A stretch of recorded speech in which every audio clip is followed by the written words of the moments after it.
Hey guys, happy Thursday. Hope you're having a fantastic start to your day, having a fantastic week.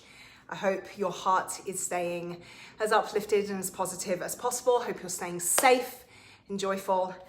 So I wanted to come in here and chat real quick, and I've been trying to be intentional around the things I talk about, with my Facebook Lives, be more kind of, not value-based, because I feel like everything I share is of value, but be more educational maybe, to continue to try and give you as many tools as you possibly can, whether or not you ever choose to work with me on a one-on-one client coach level, to make some changes in your life that are going to be beneficial for you for the long term. And I talk a lot about like mindset and personal development and believing in yourself and growth and self-worth and all that kind of stuff. And I'm still going to talk about that stuff. But I wanted my Facebook Lives, especially when anyone can kind of be on them so that we can chat, to be much more educational maybe. So the question of today's topic is gluten-free really worth it? I've had to do a ton of educating myself because my initial impression of that was no. My initial impression of the gluten-free kind of movement, it swept, hey Faith, it swept us a couple of years ago, or at least I think I noticed it maybe 4, 5, 6 years ago. It's probably been around for a long time, but it swept us around that time. And I remember looking at it and being like, I feel like this is just an excuse for people to eat a lot of carbs and pretend that then that's not bad for them just because they don't contain gluten. And I'm still of that opinion in terms of buying pre-packaged like cookies and cakes and all that kind of stuff, because there's still additives, there's still chemicals, there's still non-natural type stuff in there. So I'm not advocating for going down the gluten-free path of buying all the gluten-free packaged stuff on the shelves that has a sell-by date of 2037, okay? But what I will say about being gluten-free or heading towards that direction in your lifestyle is I am a firm or a renewed advocate, a new advocate, not new. I've been of that thought process for a while, but I am an advocate for living gluten-free. And here's why. So we have and everyone, you've all heard people talk about gut health, right? We have this special kind of concoction. It's a terrible way of putting it, but we have special microbes in our gut, right? Microbiota or microbiomes in our gut. And these organisms are there, they're living organisms, right? And they're there in order to protect our digestive process, basically. Basically, they're there to make sure that the foods that we eat get properly digested, the nutrients pulled from it and used in the way that it's meant to, and then waste goes through the digestive tract and is excreted through the body, right? What happens when we consume gluten or I think it's glucagon? Don't quote me on that, I'll look that up, but there's a particular compound in gluten that basically causes intestinal permeability. And what that means, or another way of putting it, is leaky gut, right? And there was a study that I read that it was fascinating that basically said 100% of people who were tested, 100% of people who were tested responded negatively to gluten in their diet, whether that was nausea, vomiting, diarrhea, hives, digestive issues, gastrointestinal problems, all sorts of different symptoms, and it shows up for us in a multitude of different ways.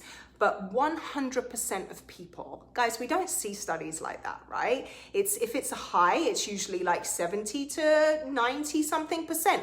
100% of people responded negatively to gluten in their system. And here's the reason why. So I'm going to use a little analogy. So imagine those microbiomes are bouncers at a nightclub, right? They're bouncers at a nightclub. They're there to keep the riffraff out and only allow the cool people in. They've got the money to spend, that look good, that are wearing the right clothes, that have the right whatever demeanor. They let them into the club. But the bouncers keep the riffraff out, right? Hey, Pamela. The bouncers keep the riffraff out.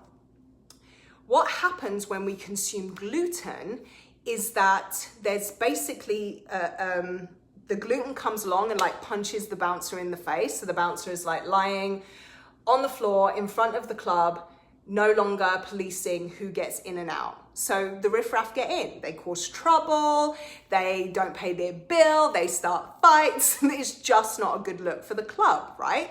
So that's basically what's happening when we consume gluten, and we consume gluten to the point where it causes intestinal permeability, because intestinal permeability is where those microbiomes have been knocked out and now no longer standing guard to keep all the crap out of our digestive tract. So all the not so great stuff gets in there, which causes the gastrointestinal issues, causes things like what's the word? Like IBS, and like celiac obviously is a disease, but those kinds of symptoms of discomfort, of bloating, gas, inflammation, those kinds of things, right? And gut health is super important, not only for our body's like overall functioning, but for our longevity.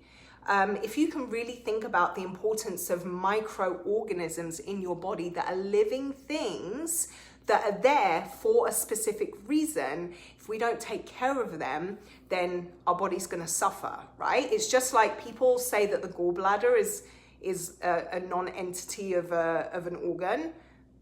I don't think it would have been there if it didn't serve a purpose. And actually the gallbladder plays a massive role in digestive health, side note. But we have things in our bodies that are there to have us function optimally, to have us live vibrantly, to have us live fully. And so we need to take care of them. We need to do a better job of being intentional around the foods that we eat in order to do that. I'm not one for relying on medication. I'm definitely one for using our food and our lifestyle as preventative medicine, as opposed to YOLOing our faces off and then getting towards the end of our life, and not even the end of our life anymore, guys. Like we see 9-10-year-old kids with type 2 diabetes now. It's a problem. So I'm all about using our lifestyle and the food that we eat, the things we have solid control over, to prevent dis-ease and overall disease in the body. So I hope that was helpful. Let me know, because I think gluten is something that people have it as kind of like a buzzword in their mind, but maybe you don't fully understand why gluten-free is an option, because it's not just for people that have celiac disease and a very serious allergic response to it. Is also not beneficial for us as humans in general. And I hope I did an okay job of explaining why. I'm not super technical. We'll hope. So anyway, let me know if this was helpful. I would really, really love to have this conversation with you. If you are struggling with these kinds of symptoms and you want to know more about how you can use your diet and your lifestyle to get a hold of that kind of stuff, feel free to message me. Either click some links on the bottom, shoot me a private message, whatever works best for you. Hey, Christine. And we can chat for sure, whether we work one-on-one as a client, coach kind of relationship, or I'm easy. I'm not easy. Wow. I'm happy to just talk to you about what is going on. So never fear to reach out. Okay, guys, have a wonderful rest of your Thursday. Enjoy the remainder of your week, and I'll see you soon. Mwah. Bye.